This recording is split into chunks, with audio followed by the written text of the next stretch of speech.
जय श्रीकृष्ण नमस्कार दर्शक बंधु माधव पवित्र बाणी राशिफल कार्यक्रम आपण मान स्वागत। प्रिय दर्शक बंधु आज आम जाना टैरेट कार्ड माध्यम 12टी राशि राशिफल प्रथम मेष राशि ठारू आरंभ कर मीन राशि पर्यंत ता पूर्व मोर प्रिय दर्शक बंधु आसतु जाना आज दिन चर्चा कार्यक्रम विषय। आज नेताजी सुभाष चंद्र बोसंकर जयंती माघ मास बा मकर मास 10 दिन जानुआरी 23 तारीख गुरुवार। आज नवमी 23 दंड 18 अरात्र 3:45 पर्यंत विशाखा नक्षत्र 53 दंड 30 रात्रि 3:50 पर्यंत। आज जन्म होता शिशुर तुला राशि शूद्र मतांतर क्षत्रिय वर्ण राक्षस गण रात्रि 9:24 पर बिछा राशि विप्र वर्ण राक्षस गण रात्रि 3:50 पर देवगण। आज मृत्यु व्यक्तिर रात्रि 3:50 मध्य एक पाद पुष्कर दोष फल वंशहान होमादि शांति अन्नवस्त्र स्वर्ण घृतकांश दान विधेय। आज नवमी श्राद्ध आज निषिद्ध खाद्य कहले अलाबु अर्थात लाउ भोजन निषेध अपराह्न 3:45 पर कलमी बा कलम शाग भोजन निषेध। आज शुभ कर्म अपराह्न 3:45 पर सूर्यास्त मध्य 16 नक्षत्र अन्न प्रशासन विद्यारंभ कला संगीत विद्यारंभ विक्रय वाणिज्य पुण्यारंभ हल प्रवाह बीज माने वृक्षरोपण ये सब आज करणीय। आज जदि आम अशुभ बेला कथा कहवा काल बेला बा 12 बेला कथा कहवा दिवा 3:54 पर 5:27 मध्य काल रात्रि जदि कहवा 11:43 पर 1:16 मध्य शुभ बेला बा महेंद्र योग जदि आम कहवा प्रातरु 8:01 मध्य दिवा 10:26 पर 12:50 मध्य 1:16 मध्य आउ शुभ जदि जदि आम कहवा अमृत योग जहाँकि रात्रि 2:08 पर एवं 4:34 मध्य अमृत योग रात्रि 2:08 पर एवं 4:34 पर मध्य। प्रिय दर्शक बंधु महेंद्र योग तो जानिले आउ थे मुझे कहीदे शुभ बेला विषय प्रातरु 8:01 मध्य दिवा 10:26 पर 12:50 मध्य एवं रात्रि जदि आम देखा जहाँकि 12:50 मध्य आउ ना महेंद्र योग तेरे आसतु एवं कार्ड मध्यम आम 12टी कार्ड संग्रह करवा। ये 12टी कार्ड 12टी राशि संपर्क आम संक्षेप जाना देखा कौन आसूची आज 12टी राशि राशिफल प्रथम मेष राशि ठारू आरंभ कर मीन राशि पर्यंत। जय श्रीकृष्ण कौन आसूची 12टी राशि राशिफल जहाँकि 23 तारीख गुरुवार। जय श्रीकृष्ण।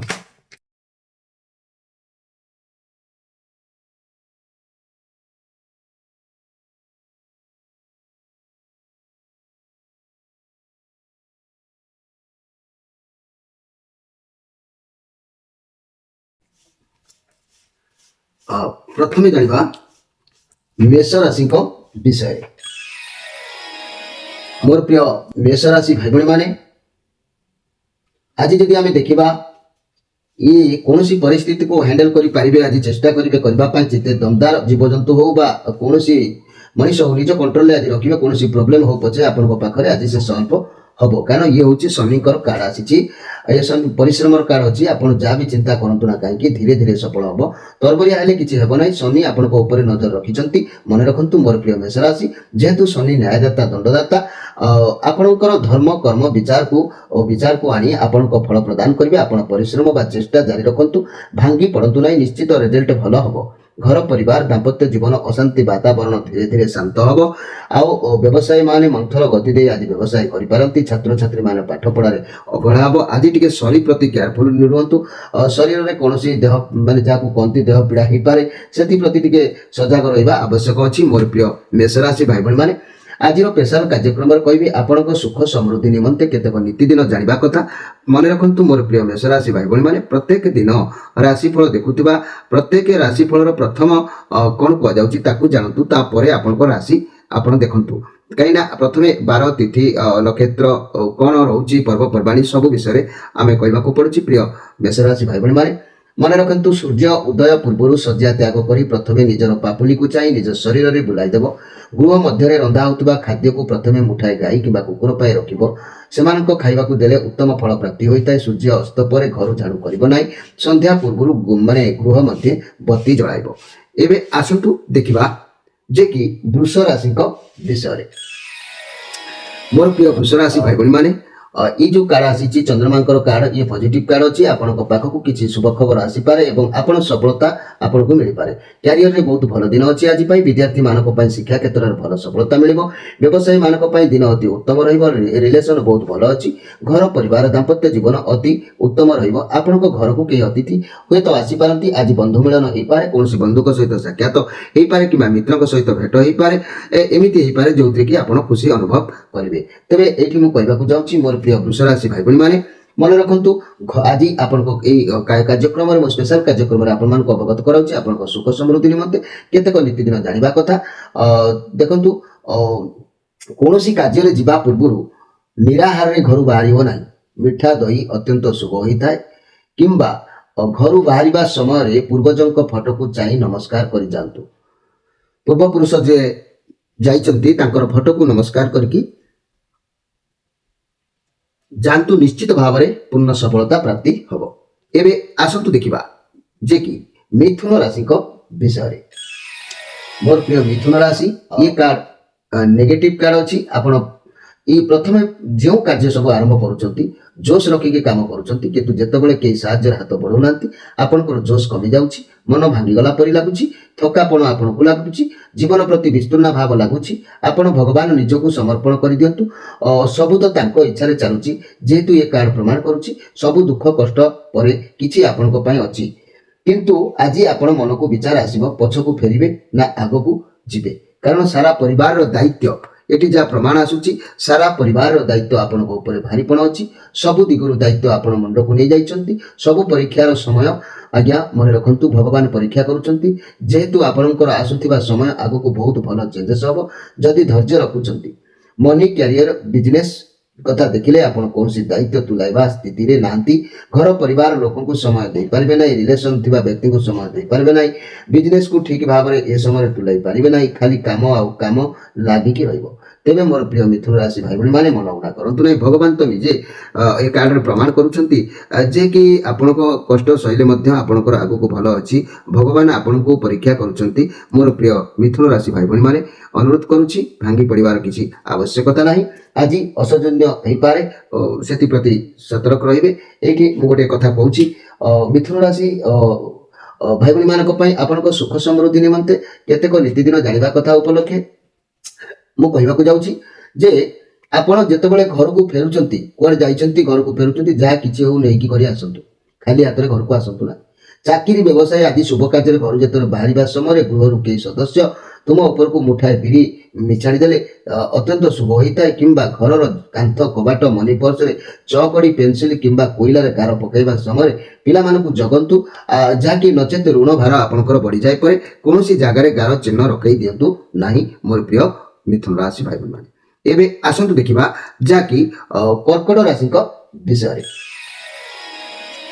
मोर प्रिय कर्कट राशि भाई बहन माने वर्तमान आज जो परिस्थिति कहूँ कथा कहूँ आप एकुटिया रहा पसंद करेंगे, निज सहित निजे टाइम स्पेंड करेंगे। जदि आपंकर बहुत समस्या चली तेज निजे एकुटिया स्थिर मन में भावतु चिंता करूँ समस्यार समाधान आपन को मिल बहुत ज्ञान रही भितर।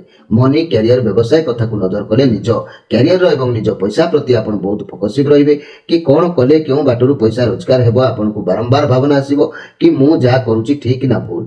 वर्तमान आपन को विश्राम करने को समय मिल ना। आपन को ऊपर बहुत ओभरलोड रहिबो, बहुत दायित्व रहिबो जहाँ आपन को स्वास्थ्य मध्य खराब हो पारे।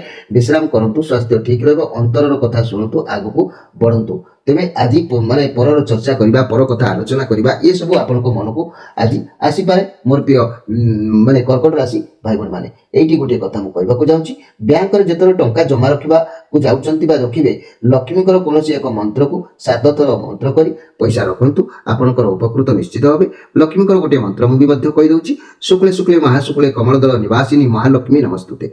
तेणु ए मंत्रटी को आपण 7 ଥର ଉଚ୍ଚାରଣ କରି ବ୍ୟାଙ୍କରେ ଟଙ୍କା ଡିପୋଜିଟ୍ କରନ୍ତୁ, ଆପଣଙ୍କର କାର୍ଯ୍ୟରେ ଠିକ୍ ଲକ୍ଷ୍ୟରେ ପହଞ୍ଚି ପାରିବେ। ଏବେ ଆସନ୍ତୁ ଦେଖିବା ଯେ କି ସିଂହ ରାଶିଙ୍କ ବିଷୟରେ। ମୋର ପ୍ରିୟ ସିଂହ ରାଶି, ଏଇ ଯୋଉ କାର୍ଡ ଆସିଛି ଯାହାକି ଆଜି ଆପଣ ବହୁତ ଭଲ ସମୟ ଅଛି, ପଜିଟିଭ କାର୍ଡ ଅଛି। ଆପଣ ନୂଆ ଜାଗା କିଣିବା, ନୂଆ ଘରକୁ ଯାଇପାରନ୍ତି, ଖୁସି ହେଇପାରନ୍ତି, ଆନନ୍ଦ ମିଳିପାରେ, ବିବାହ ପ୍ରସ୍ତାବ ଆସିପାରେ, ଆପଣଙ୍କ ଅନ୍ତରରୁ କିଛି ଗୋଟେ ଆନନ୍ଦ ଆଜି ପ୍ରାପ୍ତି ହେବାର ଯୋଗ କହୁଛି। ବହୁତ ଭଲ ଦିନ ନିଶ୍ଚିତ ଭାବରେ ଅଛି। ଘର ପରିବାର ଦାମ୍ପତ୍ୟ ଜୀବନ ବଢ଼ିଆ ରହିବ, ସମସ୍ତେ ଆଜି ପରିବାରରେ ଖୁସି ବନେଇବେ, ରିଲେସନ ଘନିଷ୍ଠତା ବଢ଼ିବ, ପ୍ରେମର ନୂଆ ପ୍ରଗାଢ଼ତା ଡେଣା ଲାଗିଲା ପରି ହୋଇପାରେ। ବ୍ୟବସାୟ ମାନେ ନୂଆ ନୂଆ ଗରାଖୀ ମାନଙ୍କୁ ଦେଖିବାକୁ ପାଇପାରନ୍ତି। ଛାତ୍ରଛାତ୍ରୀମାନେ ନୂତନ ଆଇଡିଆରେ ପାଠ ଅବଶ୍ୟ ପଢ଼ିବେ, ଏଥିରେ ସନ୍ଦେହ କରିବାର କିଛି ନାହିଁ। କିନ୍ତୁ ମନ ଭିତରେ ଆଜି ବାଦ ବିବାଦ ଘାଣ୍ଟି ଚକଟି ହବ, ସେ ବାଦ ବିବାଦକୁ ନେଇକି ଆପଣ ମନ ଭାରାକ୍ରାନ୍ତ ରହିବ। ଏଇଠି ମନେ ରଖନ୍ତୁ ମୋର ପ୍ରିୟ ସିଂହ ରାଶି ଭାଇ ଭଉଣୀମାନେ, ଆପଣଙ୍କ ସୁଖ ସମୃଦ୍ଧି ନିମନ୍ତେ କେତେକ ନୀତିଦିନ ଜାଣିବା କଥାରେ ଅନ୍ୟ ଆତ୍ମାକୁ କଷ୍ଟ ଦୁଃଖ ଦେଲା ଭଳି କୌଣସି କାର୍ଯ୍ୟ କରିବେ ନାହିଁ। ଘରର ମୁଖ୍ୟ ଦ୍ୱାର ଭିତରେ ପଟରେ ଗୋଟେ ଗଣେଶଙ୍କର ଫଟୋଚିତ୍ର ଟଙ୍ଗାଇ ଦୈନିକ ସକାଳେ 5 ଖିଅ ଧୁବ ଘାସ ସେହି ଫଟୋ ଚିତ୍ରକୁ ଉପରେ ରଖିବ। କୌଣସି କାର୍ଯ୍ୟରେ ବାହାରିବା ପୂର୍ବରୁ ମାନେ ବେଶୀ ଧୁବ ଘାସରୁ ଗୋଟିଏ ଧୁବ ଘାସ ପକେଟରେ ନେଇକରି ଗଲେ ଅତ୍ୟନ୍ତ ଶୁଭ ଫଳ ପ୍ରାପ୍ତି ହୋଇଥାଏ। ଏବେ ଆସନ୍ତୁ ଦେଖିବା ଯେ କି ଯାହାକି କନ୍ୟା ରାଶିଙ୍କ ବିଷୟରେ। ମୋର ପ୍ରିୟ କନ୍ୟା ରାଶି, ଯଦି ମୁଁ କହିବି ଏଇ କନ୍ୟା ରାଶିଙ୍କ କଥା, କୌଣସି ଏକ ସମସ୍ୟାରେ ଆପଣ ଛନ୍ଦି ଯାଇପାରନ୍ତି। ବହୁତ ସାରା ସମସ୍ୟା ରହୁଛି, ଏମିତି ସମସ୍ୟା ଭିତରେ ରହିଲେ ଯାହାକି ସବୁ କିଛି ଏପଟ ସେପଟ ହେଇଯାଇପାରେ। ତେବେ ମନେ ରଖନ୍ତୁ ଆଜି ଆପଣ ବହୁତ ପରିଶ୍ରମ କରିବେ, ବହୁତ କାର୍ଯ୍ୟବ୍ୟସ୍ତ ଭିତରେ ରହିବେ, ବହୁତ ଏନର୍ଜି ରହିବେ। କିଛି ସମୟ ବିଶ୍ରାମ କରିନିଅନ୍ତୁ ମୋର ପ୍ରିୟ ଯାହାକି କନ୍ୟା ରାଶି ଭାଇ ଭଉଣୀମାନେ। ଆଗରୁ ମଧ୍ୟ ପରିଶ୍ରମ ବହୁତ କରିଛନ୍ତି, ସଫଳତା ଅବଶ୍ୟ ମିଳିବ। ଏହା କେତୁଙ୍କର କାର୍ଡ ଅଛି, ତେଣୁ ଆପଣ ଟିକେ ଧୈର୍ଯ୍ୟରେ ରୁହନ୍ତୁ। ଯେହେତୁ ଆଜି କୌଣସି କାମ ନିଶ୍ଚିତ ଭାବରେ ସଫଳ ମିଳିବ, କିନ୍ତୁ ଷ୍ଟ୍ରଙ୍ଗ ବି ଅଟନ୍ତି। ଆପଣ ଯାହା ବି ମାଇଣ୍ଡକୁ ଆସୁଛି ତାକୁ ସ୍ଥିର ରଖି ପାରୁନାହାନ୍ତି, ସମସ୍ୟା ସମାଧାନ ବାଟ ଖୋଜୁଛନ୍ତି। ଆତ୍ମବିଶ୍ୱାସୀ ଯେହେତୁ ଅଛନ୍ତି, ସବୁ ପରେ ବି ଯାହା ବି ହଉ ଆପଣ ହାର ମାନିବାର ଯୋଗ ଦେଖାଯାଉ ନାହିଁ। ତେବେ ପରିଶ୍ରମ ଟିକେ ହାର୍ଡ କରିବାର ଆଜି ଯୋଗ ଅଛି, ନିଶ୍ଚିତ ଭାବରେ ବହୁ ପରିଶ୍ରମ କରିବେ। ତେବେ ଏଇଠି ମୁଁ କହିବାକୁ ଯାଉଛି ମୋର ପ୍ରିୟ କନ୍ୟା ରାଶି ଭାଇ ଭଉଣୀମାନଙ୍କ ପାଇଁ ଆପଣଙ୍କ ସୁଖ ସମୃଦ୍ଧି ନିମନ୍ତେ କେତେକ ନୀତିଦିନ ଜାଣିବା କଥାରେ ସନ୍ଧ୍ୟା ସମୟରେ ଗୃହରେ କେହି ବ୍ୟକ୍ତି ଶୋଇ ରୁହନ୍ତୁ ନାହିଁ। ପିଲା ରୋଗୀ ପାଇଁ ଏହା ଉଦ୍ଦିଷ୍ଟ ନୁହେଁ। ଏବେ ଆସନ୍ତୁ ଦେଖିବା ଯେ କି ତୁଳା ରାଶିଙ୍କ ବିଷୟରେ। ମୋର ପ୍ରିୟ ତୁଳା ରାଶି, ये जो आसीची ए कार्ड राहुंकर कार्ड आसीची आज किंबा आगुरी बहुत किसी क्षतिर जोग देखा दउची। डेथ कार्ड कहले डेथ रो माने मृत्यु भी नुह, भय करिवार किछि नाही। एठी यार माने कोनोसी जिनिसर ओडे शेष होबार देखा दउची। बहुत सुंदर कथा, भगवान जा करंती प्राणीकर मंगल पई या परे आउ एक नूतन सूर्यर उदय हेबो। किंतु गोटिए काम को शेष करी किछि नुवा कार्य आरंभ करिबा भावना रे आपण आज रहिबे। ମୁଁ ବହୁତ ବାର ଦେଖୁଛି ଏ କାର୍ଡ ଯେତେବେଳେ ଆସୁଛି କାହା ପାଇଁ ରିଡିଂରେ, ଅର୍ଥାତ୍ ସମ୍ପର୍କ କହିଲେ ଗୋଟେ ପୁରୁଣା ସମ୍ପର୍କକୁ ଶେଷ କରି ଏକ ନୂଆ ସମ୍ପର୍କ ଆରମ୍ଭ କରିପାରନ୍ତି। ପ୍ରତ୍ୟେକ କାର୍ଯ୍ୟ ସେହିପରି ଯେମିତିକି ଆପଣ ପ୍ରେମ କତରୁ ବ୍ୟବସାୟ ପର୍ଯ୍ୟନ୍ତ ସବୁ କ୍ଷେତ୍ରରେ ସେହିପରି। ତେଣୁ ମୁଁ କହିବା କଥା, ଯେହେତୁ ଲାଇଫରେ କିଛି ଚେଞ୍ଜେସ୍ ହେବାର ଜଣାଯାଉଛି, ଏ କାର୍ଡ ଆସିଲା ମାନେ ଆପଣଙ୍କୁ ଟିକେ କେୟାରଫୁଲ ଭାବରେ ସମୟ ଅତିବାହିତ କରିବା ଦରକାର ଅଛି। ଆପଣ ଯଦି କେୟାରଫୁଲ ଭାବରେ ସମୟକୁ ନ ନେବେ ତାହେଲେ ଅସୁବିଧାର ସମ୍ମୁଖୀନ ହୋଇପାରନ୍ତି। ବଡ଼ ପରିବର୍ତ୍ତନ ଆସିବ, ଚାକିରି ଛାଡ଼ିଦେବାକୁ ଇଚ୍ଛା ହେବ, ବିଜନେସ୍ ବୁଡ଼ିଯିବାର ଭୟ ରହିବ, ସମ୍ପର୍କ ଭାଙ୍ଗିଯିବାର ସମ୍ଭାବନା ରହିବ। ଅନେକ ପ୍ରକାର ଏହିପରି ଘଟଣା ଏ କାର୍ଡ ଆସିଲେ ହୋଇଥାଏ। ତେଣୁ କେୟାରଫୁଲ ଭାବରେ ଆଜି ସମୟକୁ ଅତିକ୍ରମ କରନ୍ତୁ। ତୁଳା ରାଶି ଆଜି ପରାଧୀନରେ ରହିବେ, ନିଜର ସ୍ୱାଧୀନତା କିଛି ଆଜି ରହିବ ନାହିଁ, ସେଥିପ୍ରତି ଧ୍ୟାନ ଦିଅନ୍ତୁ। ଏଇଠି ମୁଁ କହିବାକୁ ଚାହୁଁଛି ଯେ ସୂର୍ଯ୍ୟାସ୍ତ ପରେ ଘରେ ଝାଡୁ କେବେ କରନ୍ତୁ ନାହିଁ। ମୋର ତୁଳା ରାଶି ଭାଇ ଭଉଣୀ ମାନେ, ସନ୍ଧ୍ୟା ପୂର୍ବରୁ ଗୃହ ମଧ୍ୟରେ ବତି ଜଳାନ୍ତୁ। କୌଣସି କାର୍ଯ୍ୟରେ ଯିବା ପୂର୍ବରୁ ନିରାହାରରେ ଘରୁ ବାହାରିବ ନାହିଁ। ମିଠା ଦହି ଅତ୍ୟନ୍ତ ଶୁଭ ହୋଇଥାଏ, ଏହାକୁ ମନେ ରଖନ୍ତୁ ମୋର ପ୍ରିୟ ଯାହାକି ତୁଳା ରାଶି ଭାଇ ଭଉଣୀ ମାନେ। ଏବେ ଆସନ୍ତୁ ଦେଖିବା ଯେ କି ବିଛା ରାଶିଙ୍କ ବିଷୟରେ। ବିଛା ରାଶି ବହୁତ ଖୁସିର କାର୍ଡ ଆସିଛି। କାର୍ଯ୍ୟ କ୍ଷେତ୍ରରେ ବହୁତ ଭଲ ରହିବ। ନୂଆ ନୂଆ ଉପାୟ କାର୍ଯ୍ୟ କରିବାକୁ ଆଜି ଚେଷ୍ଟା କରିବେ। ନିଜଠାରୁ ଛୋଟ ପିଲାମାନଙ୍କ ସହିତ ସହ କାମ କରିବେ, ବୋନସ୍ ମିଳିବ, କିଛି ପ୍ରପର୍ଟି ମିଳିବାର ଚାନ୍ସ ରହୁଛି। ଆପଣଙ୍କୁ ଆଜି ଭଲ ଦିନ ନିଶ୍ଚିତ ଅଛି। ଯଦି ନିଜ ପାଖପାଖରେ କାହାକୁ ଅସୁସ୍ଥ ଦେଖୁଛନ୍ତି ତେବେ ତାଙ୍କୁ ଆଜି ଆପଣ ସାହାଯ୍ୟ କରନ୍ତୁ, ଆଶୀର୍ବାଦ ପ୍ରାପ୍ତି ହେବ, ଏଥିରେ ସନ୍ଦେହ କରିବାର ନାହିଁ। ଏ ପଜିଟିଭ କାର୍ଡ ଅଛି। ଆପଣ ବହୁତ ଖୁସି ରହିବେ। ଆପଣଙ୍କ କେହି ପୁରୁଣା ସାଙ୍ଗଙ୍କ ସହିତ ଆଜି ମିଳନ ହେଇପାରେ। ପରିବାରରେ ଖୁସି ରହିବେ। ବହୁତ ଦିନ ହେଲାଣି ଯାହା କରିପାରୁନଥିଲେ ଆଜି ସେଥିରେ ସଫଳତା ମିଳିବାର ଯୋଗ ଆପଣଙ୍କର ରହୁଛି ମୋର ପ୍ରିୟ ବିଛା ରାଶି ଭାଇ ଭଉଣୀ ମାନେ। ତେଣୁ ଆଜି ସୁଖ ସମ୍ମାନ ପ୍ରାପ୍ତି ହେବ ନିଶ୍ଚିତ ଭାବରେ। ଆଜି ମନେ ରଖନ୍ତୁ, ଘରୁ ଯେତେବେଳେ କୌଣସି କାର୍ଯ୍ୟରେ ବାହାରିକି ଯାଉଛନ୍ତି, ବାହାରିବା ସମୟରେ ପୂର୍ବଜଙ୍କ ଫଟୋକୁ ଚାହିଁ ନମସ୍କାର କରି ଯାଆନ୍ତୁ। ଘରକୁ ଫେରିଲା ବେଳେ ଯାହା କିଛି ହଉ ନେଇକରି ଆସନ୍ତୁ, ତେବେ ଆପଣଙ୍କର ଦିନ ନିଶ୍ଚିତ ଭାବରେ ପରିବର୍ତ୍ତନକୁ ଆସିବ। ଏବେ ଆସନ୍ତୁ ଦେଖିବା ଯାହାକି ଧନୁ ରାଶିଙ୍କ ବିଷୟରେ। ଧନୁ ରାଶି ଆଜି ଆପଣ ସବୁ ରେସ୍ପନ୍ସିବିଲିଟିକୁ ସବୁ ଦାୟିତ୍ୱକୁ ଭଲ ଭାବରେ ତୁଲେଇବା ପାଇଁ ଚେଷ୍ଟା କରିବେ, କଠିନ ପରିଶ୍ରମ କରିବେ। ଯାହା ବି ମୁଁ ଦେଖୁଛି ଯାହା ବି ଦାୟିତ୍ୱ ଅଛି ସବୁ ସଫଳ ହେବ। ଭାବି ଚିନ୍ତି ନିଷ୍ପତ୍ତି ନିଅନ୍ତୁ। ହଡ଼ବଡ଼ରେ ଯଦି କୌଣସି ନିଷ୍ପତ୍ତି ନେଉଛନ୍ତି ତେବେ କାର୍ଯ୍ୟ ଆଜି ବିଫଳତା ପହଞ୍ଚେଇ ପାରେ। ମନି, କ୍ୟାରିୟର, ବ୍ୟବସାୟ କଥା ନଜର କଲେ କାର୍ଯ୍ୟ କ୍ଷେତ୍ରରେ ଟିକେ ଟେନସନରେ ରହିବ, କାମ ପ୍ରେସର ପଡ଼ିପାରେ। ଯଦି ଚାକିରି କରୁଛନ୍ତି ଆପଣଙ୍କ ବସ୍ କିମ୍ବା ମ୍ୟାନେଜର ଆପଣଙ୍କ ଠାରୁ ଅଧିକ କିଛି ଆଶା କରିପାରନ୍ତି, ସେଥିପ୍ରତି ସଜାଗ ରୁହନ୍ତୁ।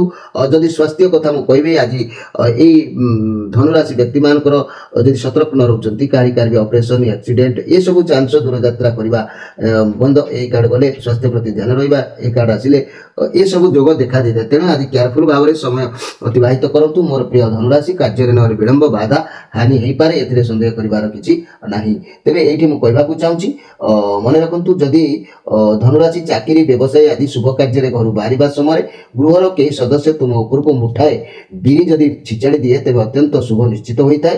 ଯଦି କେତେବେଳେ ଯାଉଛନ୍ତି ଏହି ଉପାୟରେ ଯାଆନ୍ତୁ। ଏବେ ଆସନ୍ତୁ ଦେଖିବା ଯେ କି ମକର ରାଶିଙ୍କ ବିଷୟରେ। ମୋର ପ୍ରିୟ ମକର ରାଶି ଭାଇ ଭଉଣୀମାନେ, ଆପଣଙ୍କ ପାଖରେ ଆଜି ଅର୍ଥ ରହିବ। ଆପଣ ଅର୍ଥର ନିତ୍ୟାନ୍ତ ଯେଉଁମାନଙ୍କର ଆବଶ୍ୟକ ରହିବ ଆପଣ ତାଙ୍କୁ ସାହାଯ୍ୟ କରିବା ପାଇଁ ଉଦ୍ୟମ ଜାରି ରଖିବେ। ଆଶୀର୍ବାଦ ନିଶ୍ଚିତ ତାଙ୍କ ତରଫରୁ ଆପଣଙ୍କୁ ମିଳିବ। ଯେଉଁମାନଙ୍କ ପାଖରେ ଅର୍ଥ ଅଛି ସେମାନେ ଆଜି କୌଣସି ସଂସ୍ଥାକୁ ଅର୍ଥ ସାହାଯ୍ୟ କରିପାରନ୍ତି, ଯେପରିକି ଅନାଥ ଆଶ୍ରମ, ବୃଦ୍ଧାଶ୍ରମ କିମ୍ବା କୌଣସି ଅନୁଷ୍ଠାନ, ଏସବୁ ଦିଗରେ ପଇସା ଆପଣ ହେଲ୍ପ କରିପାରନ୍ତି। ଏ ପଜିଟିଭ କାର୍ଡ ଅଛି। ଆପଣଙ୍କ ପାଇଁ ଆଜି ଦିନ ବହୁତ ଭଲ ରହିବ। ଦିନ ଉତ୍ତମ କାମ କରନ୍ତୁ, ଆଶୀର୍ବାଦ ପ୍ରାପ୍ତ କରିବେ। ଘର ପରିବାର ଦାମ୍ପତ୍ୟ ଜୀବନ ମଧ୍ୟମ ରହିବ। ରିଲେସନରେ ଅତି ଉତ୍ତମ ଅଛି। କିଛି ଲଭ ଅଭାବ ପୂରଣ ହେଲା ପରି ଯୋଗ ଦେଖାଯାଉଛି। ବ୍ୟବସାୟୀ ମାନେ ଅନ୍ୟାୟ କରିବେ ନାହିଁ, ନ୍ୟାୟ ବ୍ୟବସାୟ ପାଳନ କରିବେ। ବହୁତ ବଢିଆ କଥା। ଛାତ୍ରଛାତ୍ରୀମାନେ ଖୁସିରେ ନିଶ୍ଚିତ ଭାବରେ ସମୟ ଅତିବାହିତ କରିବେ। ମୋର ପ୍ରିୟ ଯାହାକି ମକର ରାଶି ଭାଇ ଭଉଣୀମାନେ, ଏଇଠି ମୁଁ କହୁଛି ଆଜି ନିଶ୍ଚିତ ଭାବରେ ଆପଣଙ୍କ ହାତକୁ କିଛି ନା କିଛି ଆୟର ରାସ୍ତା ଖୋଲିବ, ଅର୍ଥ ଆସିବାର ଯୋଗ ମଧ୍ୟ ଦେଖା ଦେଉଛି। ତେବେ ଏଇଠି ମୁଁ କହିବାକୁ ଚାହୁଁଛି, ଘରର କାନ୍ଥ, କବାଟ, କାନ୍ଥ ବା ଦେୱାଲ, ୱାଲ, କବାଟ ପାଖରେ ମନି ପର୍ସରେ ଚକଡି, ପେନସିଲ କିମ୍ବା କୋଇଲାରେ ଗାର ପକାଇବା ସମୟରେ ପିଲାମାନଙ୍କୁ ଜଗିବା ଦରକାର ଅଛି, ନଚେତ ଋଣ ବଢ଼ିଯିବାର ସମ୍ଭାବନା ରହୁଛି। ଏଇଠି ଗୋଟିଏ କଥା ମନେ ରଖନ୍ତୁ, ମୋର ପ୍ରିୟ ଯାହାକି ମକର ରାଶି ଭାଇ ଭଉଣୀମାନେ, ସୂର୍ଯ୍ୟ ଅସ୍ତ ପରେ ଘରେ କେବେ ଝାଡୁ ଦିଅନ୍ତୁ ନାହିଁ। ସୂର୍ଯ୍ୟ ଯାହାକି ସନ୍ଧ୍ୟା ପୂର୍ବରୁ ଗୃହ ମଧ୍ୟରେ ବତି ଜଳାଇବା ଅଭ୍ୟାସ ଜାରି ରଖନ୍ତୁ ମୋର ମା ମାନେ। ଏବେ ଆସନ୍ତୁ ଦେଖିବା ଯେ କି କୁମ୍ଭ ରାଶିଙ୍କ ବିଷୟରେ। ମୋର ପ୍ରିୟ କୁମ୍ଭ ରାଶି, ଆଜି ଆପଣ ଯାହା ଭାବିବେ ତାହା କରିବେ। ନିଜ ମୁଣ୍ଡ ଖର୍ଚ୍ଚ ନ କରି ଯିଏ ଯାହା କହିବ ତାହା କରିବେ। ଆଜି ଆପଣ ଖାଲି ବସିବାକୁ ଭଲ ପାଇବେ ନାହିଁ। ହର କାର୍ଡ ନୁହଁ, କାରଣ ଆପଣଙ୍କୁ ଏଇ ଯୋଉ କାର୍ଡ ଆସିଛି ମୋର ପ୍ରିୟ କୁମ୍ଭ ରାଶି ଭାଇ ଭଉଣୀ ମାନେ, ଯଦି ମୁଁ କହିବି ଏ କାର୍ଡ ଅନୁସାରେ ଆପଣ ଏମିତି ଯାହାକି ବୃହସ୍ପତିଙ୍କର କାର୍ଡ ଯେହେତୁ ଇଏ ଅଛି, ଆପଣ ବହୁତ ନେଗେଟିଭ ରହିବେ, ଆତ୍ମବିଶ୍ୱାସୀ ରହିବେ, ଯୋଦ୍ଧା ପରି ରହିବେ। କୌଣସି କାର୍ଯ୍ୟ କରିବା ପାଇଁ ରିସ୍କ ବି ଆଜି ନେବେ, ସଫଳତା ନିଶ୍ଚିତ ମିଳିବ। ମନି, କ୍ୟାରିୟର କ୍ଷେତ୍ର, ନୂଆ ବ୍ୟବସାୟ ଆରମ୍ଭ କରିପାରନ୍ତି, କାର୍ଯ୍ୟ କ୍ଷେତ୍ରରେ ଦୂରଯାତ୍ରା କରିପାରନ୍ତି।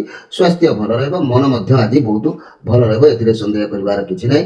ମୋର ପ୍ରିୟ ଯାହାକି କୁମ୍ଭ ରାଶି ଭାଇ ଭଉଣୀ ମାନେ, ଆଜି ନିଶ୍ଚିତ ଭାବରେ କାର୍ଯ୍ୟ କିଛି ସଫଳତା ଆଣି ପହଞ୍ଚାଇ ପାରିବ। ତେବେ ଏଇଠି ଗୋଟିଏ କଥା ମନେ ରଖନ୍ତୁ, ଘରର ମୁଖ୍ୟ ଦ୍ୱାରର ଭିତର ପଟେ ଗଣେଶଙ୍କର ଫଟୋଚିତ୍ର ଟଙ୍ଗାଇ ରଖନ୍ତୁ। ଦୈନିକ ସକାଳେ 5 ଧୂପ ଘାସ ସେଇ ଫଟୋଚିତ୍ର ଉପରେ ରଖନ୍ତୁ। କୌଣସି କାର୍ଯ୍ୟରେ ବାହାରିବା ପୂର୍ବରୁ ବେଶୀ ଧୂପ ଘାସରୁ ଗୋଟିଏ ଧୂପ ପକେଟରେ ନେଇକରି ଯାଆନ୍ତୁ। ଦେଖିବେ ଆପଣଙ୍କର ଅନେକ ଗୁଡ଼ିଏ କାର୍ଯ୍ୟ ସଫଳତା ପ୍ରାପ୍ତି କରାଇବ। ଏବେ ଆସନ୍ତୁ ଦେଖିବା ଯେ କି ମୀନ ରାଶିଙ୍କ ବିଷୟରେ।